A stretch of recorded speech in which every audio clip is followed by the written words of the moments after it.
Bismillahirrahmanirrahim. Assalamualaikum warahmatullahi wabarakatuh.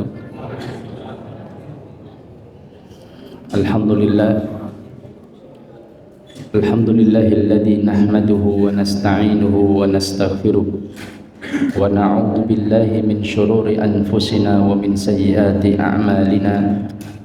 Man yahdihillahu fala mudilla lahu wa man yudlil fala hadiya lahu. Asyhadu an la ilaha illallah wahdahu la syarika lah wa asyhadu anna Muhammadan abduhu wa rasuluh la nabiyya wa la rasula ba'da. Allahumma salli wa sallim wa barik ala sayyidina Muhammadin wa ala alihi wa ashabihi wa man sara ala nahjihi wa man jahada haqqa jihadihi wa man tabi'ahum bi ihsanin ila yaumiddin. Allahumma la sahla illa ma ja'altahu sahla wa anta taj'alul hazna idza syi'ta sahla. Ma'asyiral muslimin wal muslimat, hafizakumullah taala. Alhamdulillah, segala puji bagi Allah atas segala nikmat yang Allah berikan kepada kita semuanya. Yang mudah-mudahan segala kenikmatan-kenikmatan yang Allah berikan kepada kita pandai bersyukur atas nikmat tersebut. Yang syukur ini harus dilakukan dengan 3 tempat, yaitu syukur dengan hati, syukur dengan lisan, dan syukur dengan anggota badan. Dan mudah-mudahan dengan segala ujian, rasa sakit, masalah yang menerpa dalam kehidupan kita, yang setiap diri kita ini pasti punya masalah. Kalau orang merasa hidupnya tidak bermasalah, berarti orang itu punya masalah. Karena hidup kita pun adalah sebuah masalah. Masalah apa?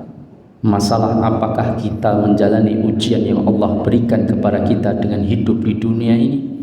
Apakah kita lulus ujiannya atau kita tidak lulus? Kalau ujian itu ada dalam sekolah, maka ketidaklulusan kita bisa kita lakukan remedi. Tetapi ujian kehidupan itu tidak ada remedi.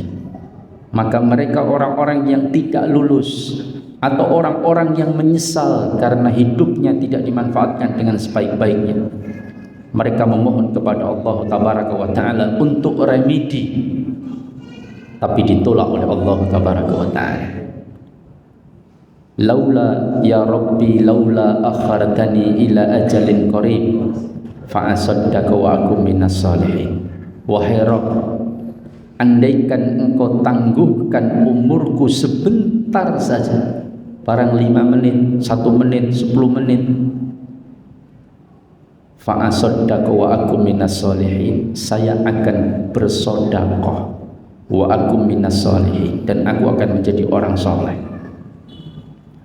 Apa yang dimaksud fa'asaddaq? Kata Imam Ibnu Abbas radhiyallahu taala anhuma, yang dinukil perkataannya oleh Imam Adz-Dzahabi Asy-Syafi'i dalam kitab Al-Kabair, yaitu seakan mengeluarkan sedekah yang wajib yang belum ditunaikan, yaitu apa?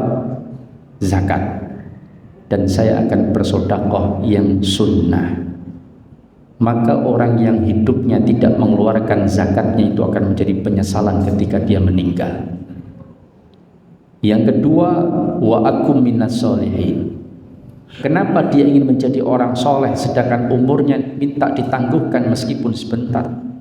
Apakah minta setahun, 2 tahun? Maka kata Imam Ibnu Abbas, wa akum minas solihin, aku akan menjadi orang soleh adalah saya akan tunaikan ibadah haji. Kenapa? Karena haji itu menunjukkan kesolehan seseorang, bahwa dia lebih mencintai Allah daripada hartanya. Karena untuk mendaftar ibadah haji itu biayanya besar. Betul atau tidak? Ya.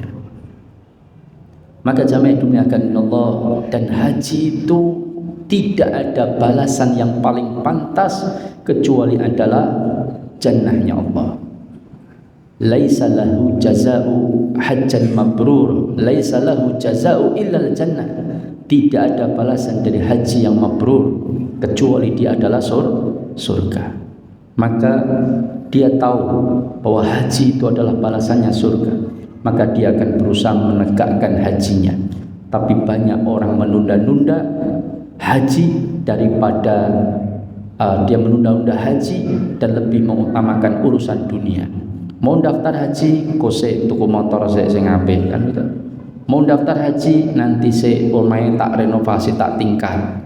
Mau daftar haji, tak tuku sawah Akhirnya pas mau daftar, antri ini 40 tahun Pak ya. Sekarang antrinya berapa? 40 tahun. Di sebagian daerah sudah hampir 50 tahun. Daftar umur 40, berangkat 40 tahun kemudian, mangkat pun 80 Pak, dituntun pun. Pas mau berangkat ada aturan baru, di atas 75 raituk mangkat, ya salam. Tiwas nunggu 40 tahun. Maka jamaah dimuliakan Allah, maka bab selanjutnya dalam kitab ini disebutkan oleh Al-Imam Al-Qurtubi rahimahullah ta'ala, yaitu tentang kematian adalah kafarah bagi setiap muslim. Kematian itu pasti ada sakarat, dan itu merupakan kafarah, penebus dosa-dosa. Makanya nanti kita sebutkan tentang 3 sifat yang salah satu harus ditekankan ketika dia meninggal dunia, ketika menjelang meninggal dunia. Tapi kita sebutkan dulu tentang kematian itu adalah kafarah bagi setiap muslim. Disebutkan oleh Imam Al-Qurtubi rahimahullah ta'ala dari sebuah hadis yang diriwayatkan oleh Imam Al-Bukhari dan Imam Muslim, di mana Rasulullah sallallahu alaihi wasallam bersabda, "Ma min muslim yusibuhu ada maradun fama siwahu illa hattallahu lahu sayyi'ati kama tahuttu syajaratu waraqaha." Kata Rasulullah sallallahu alaihi wasallam, tidaklah seorang muslim ditimpa satu musibah, yusibuhu ada, ditimpa baginya ada gangguan ya, atau musibah berupa marad, sakit ya, atau yang lainnya, wa ma siwahu illa hattallah lahu sayyi'ati, kecuali melainkan Allah mengurangi sayyi'at atau menghilangkan dosa-dosa dari keburukan-keburukan yang dia lakukan dengan musibah tersebut. Kama tahuttus syajaratu waraqaha, sebagaimana pohon itu menggugurkan daun-daunnya. Artinya daun-daunnya itu dosa, maka berguguran ya. Makanya jamaah dimuliakan Allah, ada sebagian ulama seperti Abdullah Ibnul Mubarak mengatakan ya, sungguh sakit itu sesuatu yang aku sukai, karena dia sesungguhnya menggugurkan dosa. Artinya ketika beliau sakit itu dinikmati. Bicara. Artinya ketika orang sakit itu jangan mengeluh. Artinya ya masalah sakit memang sakit Pak ya, apalagi sakit gigi Pak. Sakit gigi dengan sakit hati itu lebih sakit mana? Sakit mana? Dua-duanya sakit Pak. Berat. Maka pada saat sakit itu kita rasakan, maka berharaplah setiap sakit itu menggugurkan dosa-dosa kita. Cenut, Allahumma gfirli ya Allah, ampunilah dosa-dosa. Dengan sakit ini engkau gugurkan dosa-dosa. Dan kita berhusnudzon kepada Allah bahwa sakit yang ditimpakan kepada kita itu mungkin cara Allah di dalam menggugurkan dosa-dosa kita. Nanti disebutkan dalam sebuah hadis qudsi yang disebutkan oleh Imam Al-Qurtubi rahimahullah dalam kitab beliau. Maka kata para ulama menyebutkan dalam satu riwayat yang disebutkan oleh Rasulullah sallallahu alaihi wasallam, yang disebutkan oleh para ulama al-hadis, Rasulullah bersabda, tidaklah rasa sakit, rasa gundah, rasa perih, rasa tidak nyaman ada dalam diri seseorang, bahkan duri yang kecil menancap dalam tubuh kita, atau kakinya yang biasanya tertancap, atau kalau bahasa kita selundupan Pak ya, kecuali Allah menggugurkan dosa-dosa, tentu sesuai dengan rasa sakit yang dia derita. Maka jamaah dimuliakan Allah, ini satu hadis yang disebutkan oleh beliau ya, di mana Allah tabaraka wa ta'ala berfirman, sesungguhnya aku tidak akan mengeluarkan seorang hamba dari dunia sedang aku berkehendak merahmatinya. Ketika hamba itu dirahmati oleh Allah tabaraka wa ta'ala, maka aku memberikan balasan yang setimpal atas setiap keburukan yang telah dia lakukan. Setiap keburukan yang telah dilakukan. Ketika hamba itu dirahmati, ditimpal setiap keburukan ketika hamba itu dirahmati. Jadi ada seorang hamba yang berbuat dosa, tapi Allah merahmati dia, mungkin dia juga melakukan amal soleh. Lalu Allah ingin merahmati hamba tersebut, maka tidak aku keluarkan dia dari dunia kecuali aku akan balas setimpal dengan setiap keburukan yang ada di dunia, yang dia dilakukan di dunia, dengan balasan di dunia. Berupa apa? Sakit pada tubuhnya, musibah pada keluarganya, pada anaknya, kesempitan dalam kehidupannya, dan kekurangan pada rezekinya. Aku membalasnya pada keburukan-keburukan meskipun seberat sebiji sawi sekalipun. Dan jika masih tersisa dari dosa-dosa hamba yang dilakukannya sebelum aku wafatkan, dia itu masih tersisa, padahal sudah Allah berikan musibah pada anaknya, musibah pada keluarganya, musibah pada dirinya, rasa sakit, tapi dosa sakit-sakit yang dia derita itu ternyata masih ada. Mungkin pas habis sembuh kemudian juga melakukan kesalahan lagi. Maka kata Allah tabaraka wa ta'ala, maka aku akan mempersulit kematiannya. Paham? Artinya diberikan sakarat, karena sakarat itu menggugurkan dosa.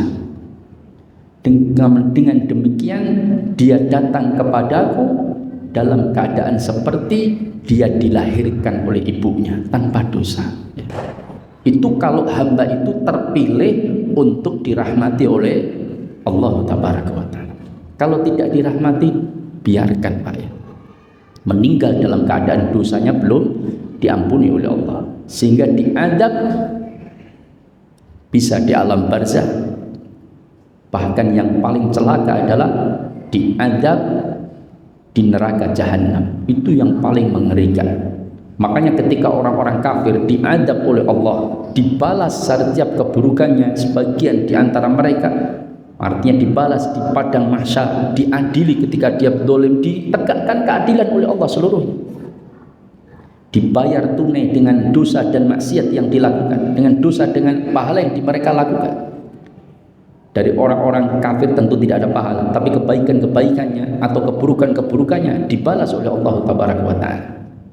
Maka ketika selesai dihisab oleh Allah Ta'ala, ketika selesai dihisab oleh Allah dari hamba-hamba itu, baik manusia maupun jin maupun hewan, lalu hewan itu dijadikan debu oleh Allah Ta'ala. Selesai urusan.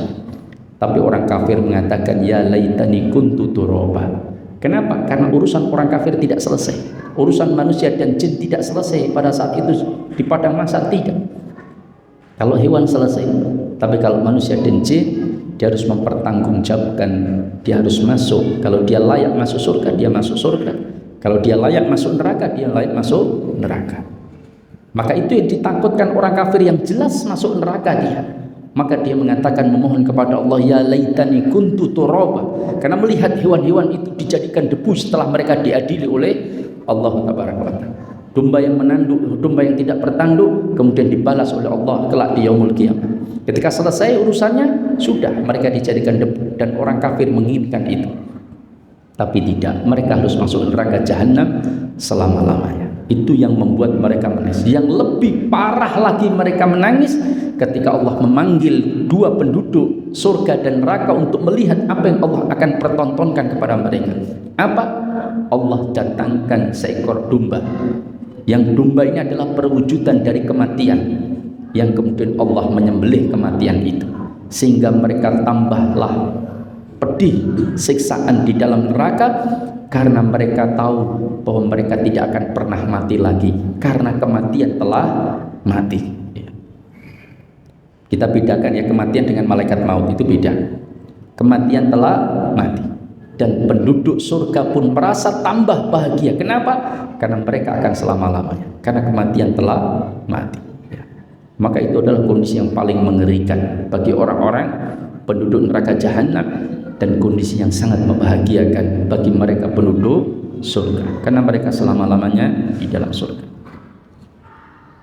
Maka jamaah dimuliakan Allah, dalam riwayat lain disebutkan, demi kejayaanku dan keagunganku, kata Allah, aku tidak akan mengeluarkan seorang hamba pun di dunia ketika aku berkehendak untuk mengadabnya, sebelum aku memberinya balasan yang setimpal pada setiap kebaikan yang telah dia lakukan,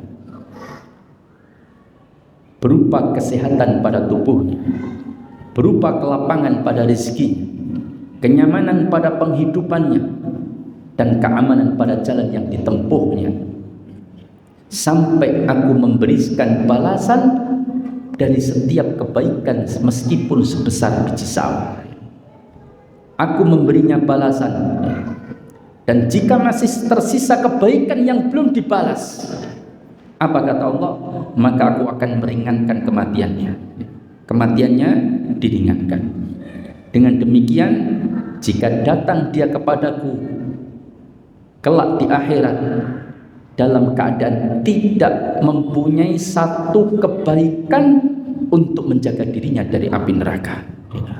Paham?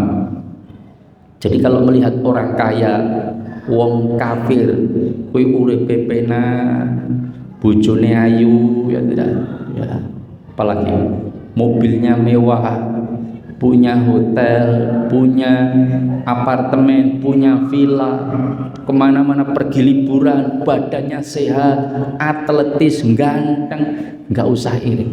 Allah sedang memberikan kesempurnaan kebaikan, balasan yang mungkin mereka lakukan, mungkin bantu ibunya, mungkin melakukan kebaikan-kebaikan, dibalas oleh Allah di dunia saja, tapi di akhirat kebaikan mereka tidak mendapatkan balasan apa-apa, karena orang kafir itu kebaikannya seperti debu yang berterbangan, tidak bernilai di sisi Allah Tabaraka wa Ta'ala.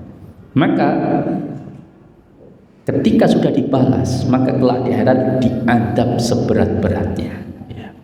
Makanya ketika kita hidup di Ustaz, saya itu sudah ngurusi masjid, sudah dekat dengan masjid, sudah berusaha, urip kok malah jek koyo ngene Ustaz, utangku masih kata rekoso awake loro-loronen, ya bisa kan.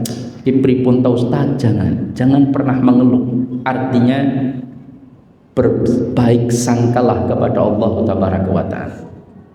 Inna iddadzunni abdi, saya itu sesuai dengan prasangka hamba. Jika hambaku berprasangka baik, aku akan berbuat baik kepada dia. Makanya saya pernah mendatangi, menjenguk orang yang sakit parah, gagal ginjal, ada kelainan jantung dan diabetes. Takmir masjid, bahkan dia ketua takmir masjid. Saya tidak sebutkan, mudah-mudahan Allah mengampuni segala dosa-dosa beliau. Saya datang dengan seseorang, ketika kami datang di sebuah rumah sakit, saya lupa rumah sakitnya, Yarsis kalau nggak salah. Saya datang ke sana, lalu kemudian beliau mengatakan, pripun to Pak Ustaz, karepe Gusti Allah niku pripun? Lah saya ini pun dadi takmir masjid, pun ngurusi TPA, sampun adzan kalau tukang adzan mboten enten, pun kula dekatkan dirinya kepada Allah, malah kula dikei lara ngeten iki pripun? Lah niku sing ra tau teng masjid malah sehat-sehat mawon. Pripun to Pak Ustaz? Wah, saya ketika mendengar itu langsung, ya Allah, naudzubillah min dzalik. Mudah-mudahan orang ini sadar dan kita sampaikan. Makanya kalau kita menjenguk orang sakit, itu nasihat yang paling kita tekankan. Itu nggak usah bicara macam-macam. Orang sakit juga jangan ditakut-takuti dan jangan juga didonkan mentalnya. Tapi berikanlah kabar gembira dan kuatkan imannya dan minta dia untuk sabar. Makanya doanya apa? Perkataan kita kepada orang sakit apa? La ba'sa tahurun insyaallah. Tidak ada masalah. Tahur, Allah sedang membersihkan dosa-dosa. Insyaallah. Tenang, sabar. Kan begitu. Makanya kalau ada orang sakit, kita jenguk orang sakit atau saudara kita sakit terus durung gersulo, aduh biung pripun to niki pae misalkan dia kemudian marah-marah, Gusti Allah niku pripun to Gusti Allah, kula malah kei lara kaya ngene. Nah, itu bahaya. Justru tidak bergugurnya dosa-dosanya malah bertambah dosanya. Karena dia tidak rela dengan takdir Allah tabaraka wa taala. Maka jamaah yang dimuliakan Allah, meskipun itu berat, saya tahu ujian itu berat. Ujian sakit, ujian kehilangan bagian dari keluarga, ujian anaknya meninggal, ujian suaminya meninggal, ujian istrinya meninggal, ujian macam-macam, itu berat. Tapi yakinlah bahwa Allah itu lebih sayang kepada hambanya daripada seorang ibu kepada anaknya. Itu lebih sayang Allah. Bahkan sampai Rasulullah itu mengibaratkan, ketika dalam satu peperangan lalu telah selesai, ada ibu yang kebingungan cari anaknya. Mana anakku dicari. Beberapa sahabiah membantu untuk mencarikan anaknya. Ketika ketemu, diambil anaknya, dipeluk anaknya sambil nangis, dierat peluk erat anaknya. Maka sahabat dan Rasulullah melihat kejadian itu lalu mengatakan kepada para sahabat, bagaimana pendapatmu jika ibu itu melemparkan anaknya ke dalam api? Ya. Kira-kira dilakukan enggak oleh ibu itu? Maka sahabat mengatakan, tidak ya Rasulullah. Bagaimana mungkin ibu melemparkan anak yang sangat dia cintai itu ke dalam api? Maka apa kata Rasulullah? Ketahuilah, sesungguhnya sayangnya Allah kepada hambanya itu lebih besar daripada sayangnya ibu kepada anaknya. Bayangkan. Makanya kalau kita ada kajian, ada satu kitab yang dikarang oleh Syekh Abdul Razak bin Abdul Muhsin Al-Badar hafizahullah ta'ala tentang tafsir asma wa sifat Allah. Itu bagus ya. Kalau dibikin kajian bagus Pak ya. Itu sudah diterjemahkan, itu dikarang oleh beliau. Yang beliau ini bagi saya manusia yang sangat istimewa Pak ya. Ini langka ya. Kenapa? Karena bapak beliau Syekh Abdul Muhsin itu pendiri Jam'iyah Al-Madinah Al-Munawwarah, yaitu pendiri Universitas Islam Madinah, salah satu pendiri Universitas Islam Madinah. Dan bapaknya ulama besar, dan beliau jadi ulama besar, dan anak beliau jadi ulama besar. Ini jarang loh Pak ya. Pak Kiai, anak Kiai, putune Kiai itu jarang. Biasanya Pak Kiai anaknya pedagang kan kita banyak. Pak Kiai anaknya roto berengkele kata Bang ya. Macam-macam. Bapaknya orang soleh Kiai, anaknya ikut aliran sesat juga ada Pak ya. Pemikirannya sesat juga ada. Makanya ini sebuah hal yang sangat menakjubkan bagi saya ya. Apalagi diceritakan oleh murid beliau. Kami punya guru yang sangat istimewa, kata muridnya ya. Apa kata beliau? Beliau itu selama kami dapati, bahkan teman-temannya itu menyampaikan, beliau itu nggak pernah menghibah orang lain. Duh, bayangkan Pak. Kira-kira gimana Pak? Makanan sehari-hari ya tidak? Ya. Beliau pernah menganggapnya itu hibah, padahal kami tidak menganggapnya itu hibah. Tapi beliau ketakutan dengan perkara itu. Jadi ceritanya, beliau itu sedang ngajar di bulan puasa di Universitas Islam Madinah. Lalu tiba-tiba di absen oleh beliau, ada yang nggak hadir. Kemana si fulan? Tidak hadir wahai Syekh. Oh, tidak hadir si fulan. Oh, barangkali tadi malam beliau itu sholat tahajud ya. Tawarahnya terlalu malam sampai beliau subuh mungkin tahajudnya, kemudian harus sholat subuh dan kemudian kecapean dan nggak masuk kelas, kan begitu kan? Akhirnya kemudian sebagian murid pada ketawa.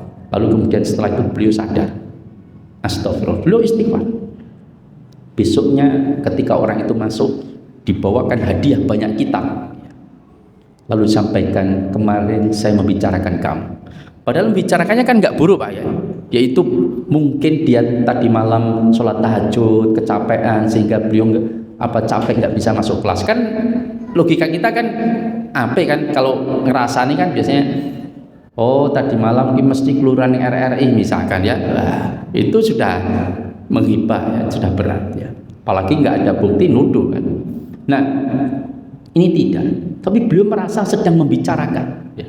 Karena ada mahasiswa yang ketawa kemudian seolah jadi pembicaraan untuk bahan ketawaan. Beliau menyadari itu sebuah kesalahan, maka kemudian beliau berikan hadiah kitab-kitab. Tolong maafkan saya, tolong mohon maafkan saya. Ini guru minta maaf sama muridnya. Tolong maafkan saya kemarin menghibah demikian. Oh saya itu tidak menghibah, tidak, kami maafkan. Tidak, kamu harus maafkan betul-betul. Iya saya maafkan saya, dan tolong terima hadiah dari saya. Tidak usah, tolong terima sebagai bentuk maaf saya. Karena diterima. Kita kira-kira gitu enggak? Maafkan saya kemarin saya ngerasain jenengan, kalau jenengan itu uangnya pelit misalkan ya. Ini mobil saya buat jenengan, nah, misalkan ya. Bangkrut Bang ya. Ini tak kasih gratis tas misalkan ya, ini jarang. Makanya kenapa Rasulullah SAW memberikan hadiah kepada Sofwan ya. Karena Sofwan ini sebenarnya sangat punya keinginan untuk masuk Islam, tapi beliau itu punya rasa tidak suka karena bapaknya mati karena perang Badar yang dipimpin Rasulullah SAW. Tapi dia itu tahu bahwa Islam itu yang benar.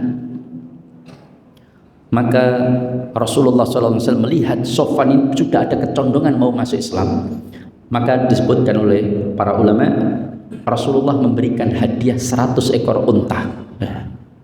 100 ekor unta. Jadi kalau jenengan punya tetangga marah sama kita, lalu kita ingin minta maaf kepada dia misalkan ya, atau supaya dia itu tidak marah lagi kepada kita, maka berikan hadiah motor kita Pak ya. Motor Mas ojo nesu karo aku meneh ya, itu motor yang gunen pek. Matur nuwun. Cik nesu meneh Pak, mobilnya mangkeke ya.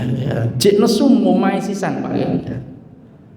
Kita yang betul mungkin kan Pak ya. Tapi Rasulullah luar biasa. Demi untuk agama, menegakkan agama Allah. Kalau Sofwan masuk Islam, Abu Sofyan masuk Islam, maka kaum Mekah itu bisa jadi semuanya masuk Islam. Karena yang masuk Islam pentolan-pentolan kan begitu. Maka kemudian Rasulullah SAW memberikan hadiah yang besar kepada mereka. Nah maka jamaah Allah, ini tentang bagaimana kita harus memahami bahwa setiap rasa sakit, setiap penderitaan, maka semua itu adalah ladang pahala dan menggugurkan dosa-dosa kita di hadapan Allah Tabaraka wa Ta'ala. Kemudian yang kedua, berbaik sangka dan takut kepada Allah saat menghadapi kematian.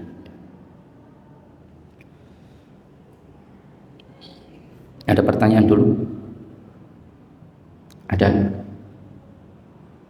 Tidak ada?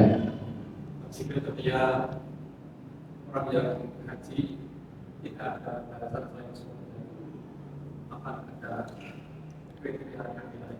Ya, kriteria sangat jelas dan Kadang-kadang tapi sering maksiat, kayak orang yang sering maksiat tadi nanti. ya, Tidak ada balasan selain. ya.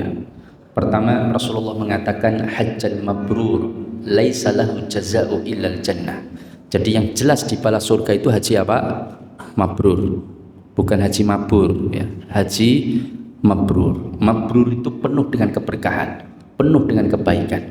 Dan tanda orang itu hajinya mabrur itu setelah pulang dari haji dia bertambah soleh dan bertambah bertakwa kepada Allah. Kalau dulu maksiat dia hilangkan kemaksiatan.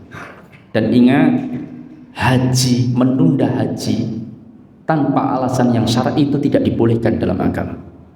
4 imam madhab menyepakati seluruhnya. Bahkan alasan belum siap karena masih banyak dosa, masih suka maksiat, itu nggak bisa dijadikan alasan. Karena mohon maaf, baru tadi sore ya saya ngisi kajian, Ustaz, Ada orang membiayai bapak ibunya haji, membiayai anaknya haji, membiayai istrinya haji, tapi dirinya belum mau haji.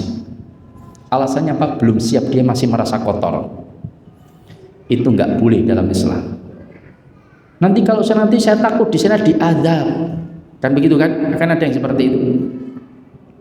Para ulama menjelaskan bahwa orang yang di sini pelaku maksiat sekalipun, kalau nanti dia berhaji atau umroh, selama di dalam perjalanan haji dan umroh di sana tidak melakukan maksiat, aman. Paham? Makanya jenengan sering lihat kan ada ratu goyang ngecor misalkan, atau gayu goyang apa? Gergaji atau ngebor, dia umroh aman-aman saja, enggak kemudian di Mekah kemudian dibanting oleh Allah, kepleset terus lalu kemudian jadi viral, kan enggak. Ya tidak. Dia aman itu pula. Kenapa? Karena maksiat itu tidak dilakukan di sana, Pak. Justru ketika dia haji atau umroh, sarana jadikan itu waktu untuk kita bertaubat kepada Allah. Kan begitu. Makanya nggak boleh dijadikan alasan. Saya belum siap, dosa saya masih banyak, itu nggak bisa dijadikan alasan. Justru karena dosamu masih banyak, kamu belum jadi soleh, segera berangkat taubat di sana. Syukur berangkat itu sudah taubat kepada Allah Taala. Bukan kemudian menunda haji karena maksiat, ini nggak bisa. Lama kajamnya dunia akan Allah. Makanya orang soleh sekalipun di sini, tapi kemudian ketika berangkat di sana, lalu kemudian dia ada rasa kesombongan, Mas, karena ini kisah banyak disampaikan ya. Saya itu berangkat itu sudah menyampaikan, sudah disampaikan oleh pembimbing umroh kami. Soin umroh bawa sendal 3 minimal. Kalau nggak sendal oke ngopo kan gitu kan, siji rantai kan itu. Akhirnya dia berangkat, dia bawa cuma 1 sendal. Betul, sampai sana hilang sendalnya, Pak. Dia beli lagi, hilang lagi, Pak. Beli lagi, hilang lagi. Dia cerita sendiri ke saya. Maka benar Ustadz, di sana nggak boleh menyombongkan diri, kata beliau. Meskipun di sini orang soleh, sana menyombongkan diri, bisa jadi dibalas langsung oleh Allah di sana. Tapi kalau orang di sini mungkin pelaku maksiat, di sana tidak bermaksiat, dia bermunajat menjalankan ibadah haji umroh dengan benar, ya tidak diadab oleh Allah Ta'ala. Itu umumnya, meskipun mungkin Allah ingin adab, itu urusan Allah, itu perkara lain. Tapi umumnya tidak, kecuali kalau maksiat itu dilakukan di sana. Ini dijelaskan oleh para ulama, sebagaimana dijelaskan oleh Syekh Abu Malik Kamal dalam kitab fikih haji beliau, dalam kitab Sahih Fiqh Sunnah. Wallahu ta'ala a'lam bishawab. Maka haji yang mabrur tandanya pulang dari haji dia bertambah baik, dia bertambah soleh, bertambah ketakwaannya kepada Allah Tabaraka wa Ta'ala. Kalau belum berangkat maling, pulang haji tetap jadi maling, malah jadi malingnya kelas kakap, itu tanda hajinya bermasalah. Sama seperti sholat. Kata para ulama, sholat itu kita harus mentadabburi ayat Allah ketika Allah mengatakan innas sholata tanha 'anil fakhsya'i wal munkar. Sesungguhnya solat itu bisa mencegah perbuatan keji dan mungkar. Solatnya rajin tapi maksiatnya jalan terus. Itu seharusnya orang itu bermuhasabah. Jangan-jangan solatnya tidak memiliki athar. Athar itu bekas atau pengaruh dalam sujudnya atau dalam solatnya. Min atharis sujud, banyaknya pengaruh dalam sujudnya. Maksudnya punya pengaruh dalam dirinya. Apakah athar itu jidatnya hitam? Bisa jadi. Tetapi bukan itu yang paling utama yang dimaksud. Tetapi pengaruh sujud pada dirinya, itu yang diinginkan, yang dimaksud. Perkara mungkin salah satu cirinya jidatnya hitam, ya mungkin itu salah satu bentuk dohiri. Tapi bukan itu yang utama. Tapi adalah athar itu pengaruh di dalam sholatnya. Wallahu ta'ala a'lam bishawab. Ada yang tanya lain? Monggo silakan.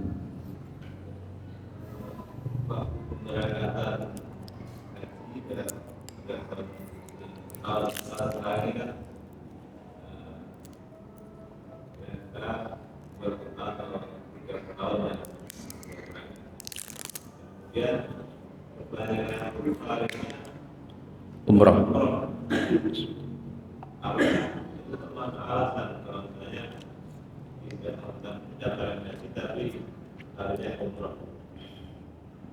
Ya, memang ada yang berpendapat kalau haji jelas antrinya tidak memungkinkan 40 tahun, 50 tahun. Kalau cuma masih 10 tahun, 15 tahun lebih baik saya menyarankan daftar haji dulu daripada umrah.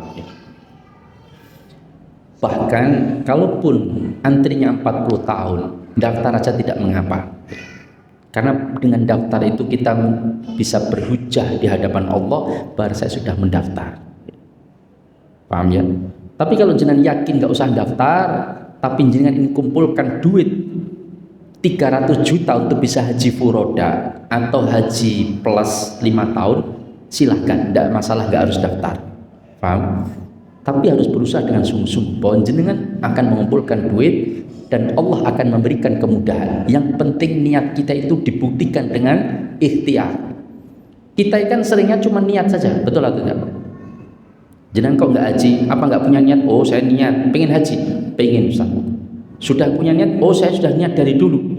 Terus apa bukti bahwa niatmu itu sungguh-sungguh? Karena niat itu harus ada azam. Azam itu tekad yang kuat, dan tekad yang kuat itu dibuktikan dengan ikhtiar. Kamu sudah nggak berdoa setiap waktu mustajab bainal adzan wal iqamah, atau ketika turun hujan kamu kemudian mengangkat kedua tangan, ya Allah, hajikan saya ya Rabb. Atau mungkin ketika kamu sedang melakukan safar, kamu setiap safar kamu berdoa kepada Allah. Atau kamu buktikan dengan setiap bulan kamu nabung 10.000 misalkan, meskipun akalmu tidak bisa menerima bahwa apa mungkin nabung tiap bulan 50.000 bisa berangkat haji, sampai tahun berapa berangkatnya. Tapi ketika engkau yakin kepada Allah bahwa perbuatanmu itu menunjukkan kesungguhanmu untuk berangkat ibadah haji, Allah jadikan mudah semuanya. Betul atau tidak? Iya. Gak sulit. Coba bayangkan tukang becak ya, yang secara akal logika aja nggak mungkin itu bisa berangkat haji, ranju duit rumah saja Gubuk Reot itu pun cuma Magersari di Surabaya. Tapi apa yang dia lakukan? Dia bilang sama istrinya, wahai istriku, saya akan tetap memohon kepada Allah untuk bisa berhaji meskipun dia randu duit, kata dia, tapi saya akan bersodakoh dengan tenaga setiap hari Jumat. Saya tidak mau dibayar. Jadi nabungnya itu dalam bentuk sodakoh. Kan logikanya kudu nabung Pak ya. Tidak apa-apa, mau sodakoh dengan itu boleh, nabung juga boleh, itu juga bagian dari ikhtiar semuanya. Apa kata dia? Saya akan bersodakoh setiap hari Jumat, tidak mau dibayar. Mudah-mudahan dengan amal soleh saya ini Allah memberangkatkan saya ibadah haji. Dan betul dijabai oleh apa? Allah jadikan seorang pengusaha kaya raya, mobil mewahnya mogok Pak. Gimana caranya? Mudah atau sulit bagi Allah? Mudah. Allah kirimkan tikus ngerikiti kabel kontak, mati Pak itu mobil, ya atau tidak? Selesai. Lalu kemudian dia cari taksi, nggak datang-datang, sedangkan dia harus rapat. Adanya mangkal tukang becak orang tua tadi, dipanggil, Pak, antarkan sampai perusahaan. Berapa Pak? Ini cukup Pak, 100.000. Oh mboten Pak, saya nggak mau dibayar. Lu pripun tuh Pak, naik becak nggak dibayar? Saya sudah berazam dan berjanji kepada Allah bahwa setiap hari Jumat saya nggak mau dibayar, saya ingin bersedekah. Ki sedekah karo wong sugih Pak.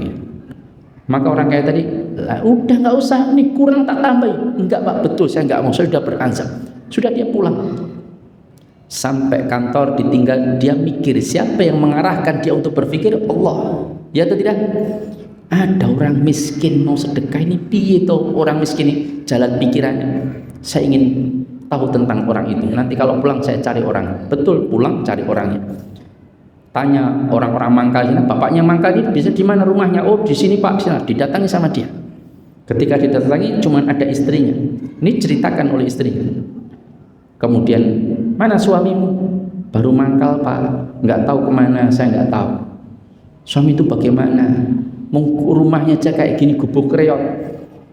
Harus cari kerjaan, cari nafkah untuk istrinya. Kok malah ragilem dibayar, ini pripun? Maka apa kata dia? Begitulah suami saya Pak.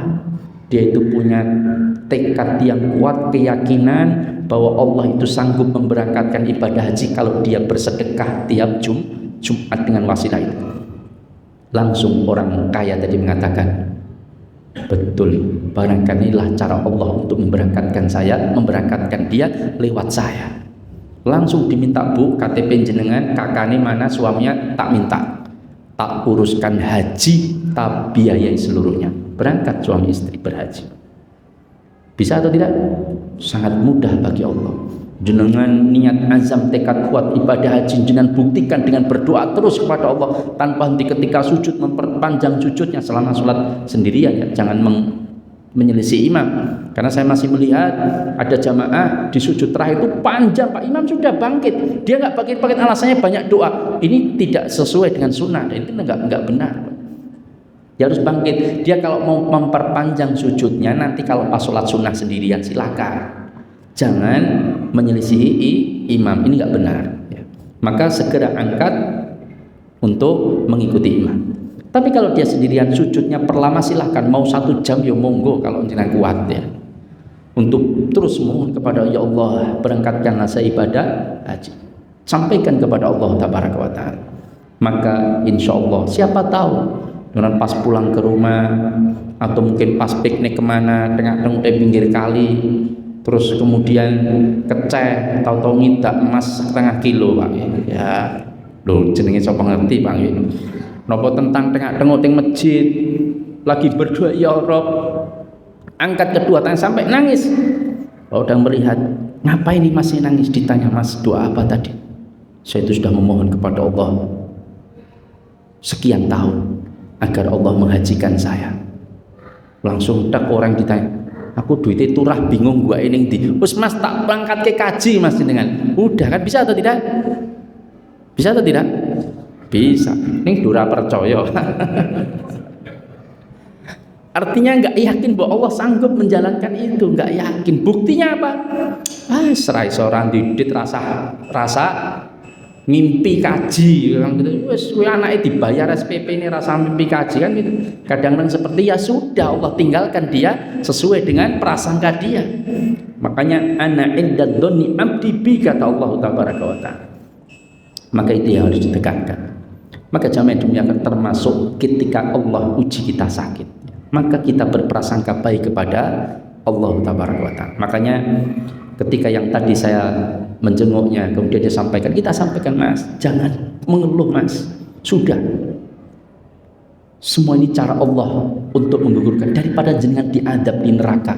Ya tidak, sudah terima sakit itu, jenengan ngeluh atau tidak ya sakit, ya atau tidak, jenengan terima dengan takdir Allah atau tidak tetap sakit. Memangnya jenengan kalau tidak terima takdir Allah jenengan kemudian sehat kan enggak, jenengan rela juga jenengan tetap sakit. Mana lebih baik? Podo-podo loro, yang satu diampuni dosa, yang satu tambah dosa. Ya pilih diampuni, terima saja, rela, ikhtiar silahkan. Baru kemudian beliau ngangguk-ngangguk, Mas Ustaz, 3 hari kemudian meninggal ya.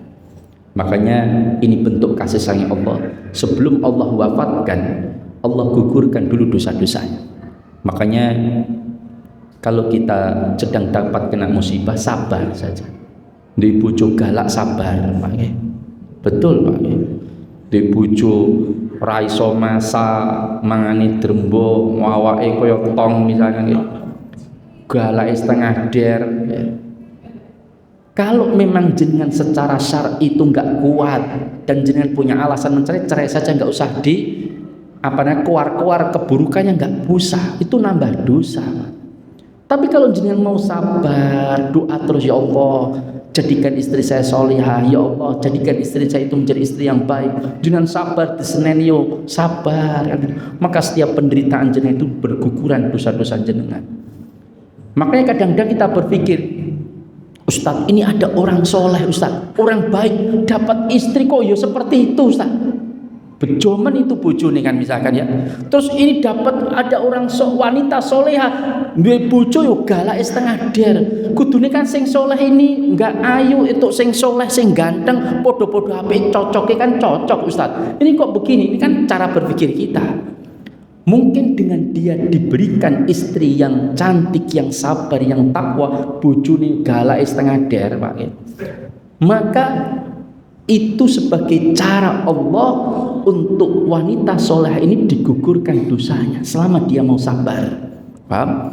Dan cara Allah untuk menjadikan lelaki ini sadar bahwa dia mendapatkan kenikmatan yang sangat besar, yaitu wanita yang cantik dan soleh, kan begitu? Bukan malah dapat suami galak, nggak menyenangkan, duitnya sithik, lalu dikabarkan kemana-mana, lalu ditaruh di Facebook, sungguh nasibku urip karo kowe kan gitu kan kadang-kadang. Itu menyedihkan, itu malah tambah dosa, Pak. Setiap orang yang melihat di Facebook saya itu betul, saya pernah membaca sendiri. Saya tahu kehidupan seorang rumah tangga. Lalu kemudian istrinya itu suka kalau dia sedang nggak seneng sama suaminya, itu diposting Facebook, Pak. Makanya saya sekarang nggak aktif di Facebook, Pak. Karena setiap aktif kadang-kadang nonton curhatan orang, Pak ya. Ini malah ikut melu ghibah ya. Saya kalau buka Facebook itu kalau pas ngulek barang, Pak ya, misalkan ngulek mobil atau ngulek apa, baru buka di online Facebook untuk cari siapa yang jual mobil atau tidak. Saya jarang-jarang online, jarang, tapi ya kadang, tapi sangat jarang sekarang. Hampir 2 tahun mungkin saya vakum, tapi saya aktifkan kemarin sebentar, saya off-kan lagi. Lalu saya aktifkan karena mau cari barang. Karena betul, Pak, dunia maya itu kalau nggak hati-hati malah nambah dosa terus, Pak. Betul. Jenengan punya TikTok misalkan, betul. Jenengan mau posting apa ceramah misalkan ya, nasihat-nasihat. Tapi biasanya, Pak, setahu saya, mungkin saya juga pernah coba untuk menginstal TikTok. TikTok itu siapa? Ketika jenengan install TikTok atau Instagram ya, yang paling banyak Instagram, itu nanti kan akan muncul banyak gambar-gambar video yang diposting orang, betul atau tidak? Ya. Di situ kita lihat nggak perempuan seksi? Pasti lihat, Pak. Ya atau tidak?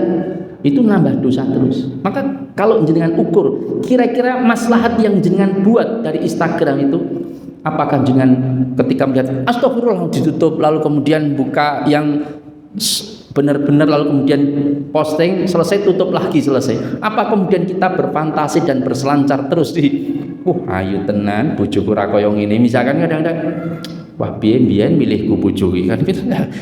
Malah tambah dosa, Pak ya. Berat, betul misalnya. Makanya sampai ada seorang ulama dia menyampaikan begini. Kalau ada seorang pemuda yang betul-betul mampu menjaga pandangannya dari yang haram, dia adalah wali dari wali-wali Allah. Yang jelas nyata, Pak. Bukan wali majdub, Pak ya. Kan sekarang ada wong edan tadi wali, ya. Menyedihkan. Sampai terakhir itu saya dapat postingan ada seorang yang menyampaikan bahwa dia menyampaikan, kamu datang ke pengajian saya, nanti yang datang pertama kali itu Nabi Khodir. Luar biasa, pengajiannya didatangi Nabi Khodir. Tahu betul, datang tukang pos, Pak, ngeterke kiriman paket. Pak, ada paket, oh iya, terima. Selesai pulang, habis itu jamaahnya mulai berdatangan jamaah. Tapi yang di jamaah yang datang itu santri-santrinya kebanyakan yang awal.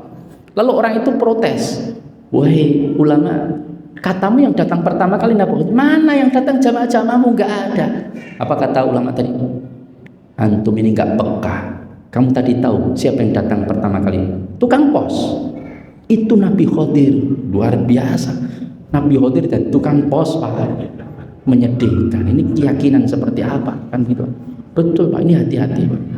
Sampai ada yang satu jamaah itu mengatakan, ini Nabi Khodir sedang jualan es dawet, Pak.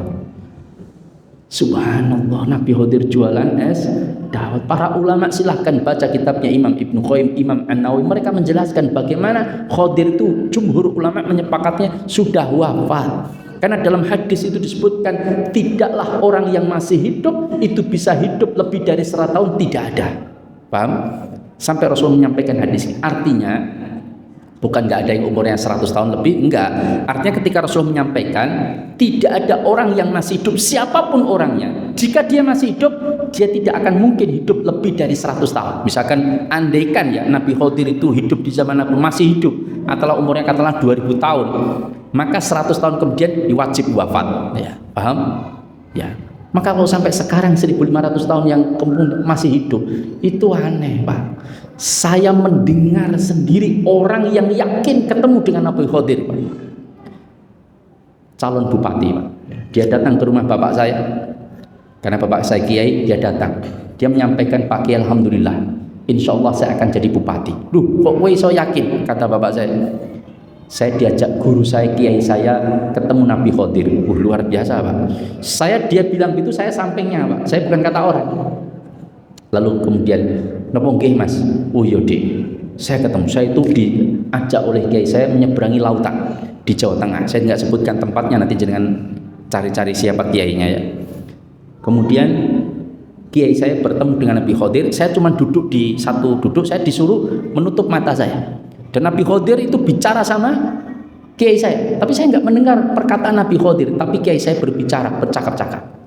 Lalu setelah selesai kiai saya mengatakan, kiai besar ini Ustaz, santrinya banyak. Lalu kemudian menyampaikan kepada saya, dah Mas, insya Allah jenengan jadi bupati, sudah direstui Nabi Khidir. Ya. Nabi Khidir mengatakan kamu yang menang. Betul, dia begitu semangat Pak, senang itu. Pas pemilihan Pak, kalah nomor 3 Pak. Maka saya kalau ketemu dia saya sampaikan, Mas, GG Kadir ora Khidir. Wah, jenengan ini ketemu Kadir ora Khidir ya. Berapa ya? Demikian jamaah dimuliakan Allah, mudah-mudahan apa yang saya sampaikan ini bermanfaat.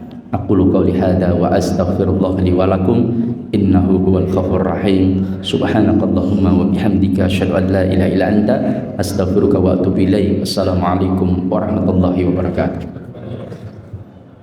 حينما حل البلاء جئت إليك ذليلا أناجي من لي غيرك ربي يسمع مني شكواي من يستجيب الدعاء إلا الذي قد دعانا إليه من لي غيرك ربي معبود